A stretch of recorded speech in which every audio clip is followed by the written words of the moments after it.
Bismillahi rahmani rahim, alhamdulillahi rabbil alamin, Allahumma salli wa sallim ala sayyidina Muhammad wa ala alihi wa sahbihi ajma'in. Mwenye kufanya ibada ya haji haswa kwa njia ya tamattu, ikiwa ashamaliza kufanya tawafu al-ifadha ambayo itakuwa ni imma alfajiri ya tarehe 10, ama kama anapata nafasi kufanya kabla alfajiri, ama hakuwahi amfanya siku ya pili ama siku ya tatu ya mutashriq, siku yote amaliza baada ya mutashriq ndio afanya tawafu. Baada ya kufanya tawafu atakana afanya ibada ya sa'i,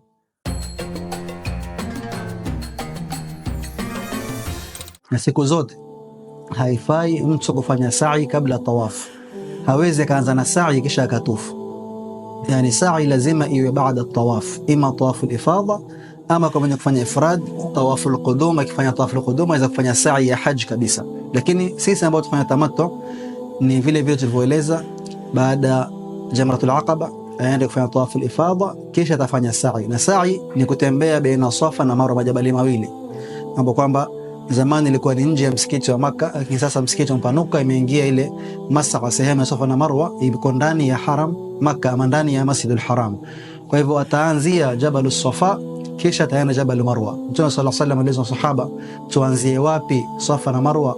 Mtume akawaambia, ibda'u bima bada Allahu bihi, anzeni pale Mola alipoanzia. Mola anasema inna Safa wal Marwata min sha'airillah faman hajja albayta aw i'tamara fala junaha alayhi an yatawafa bihima faman tatawwa khairan fahuwa khairun lah inna Allaha shakirun alim. Kwa Allah subhanahu wa ta'ala ametufardhishia kufanya Safa na Marwa katika ibada ya umra na haji.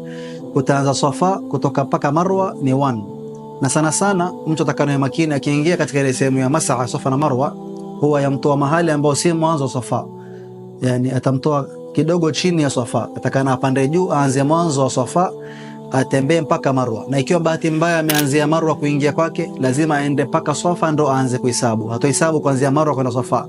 Yani mfano ukianza Marwa kwenda Safa ile hutohesabu, lazima uanze Safa kuja Marwa ndo hiyo ni 1.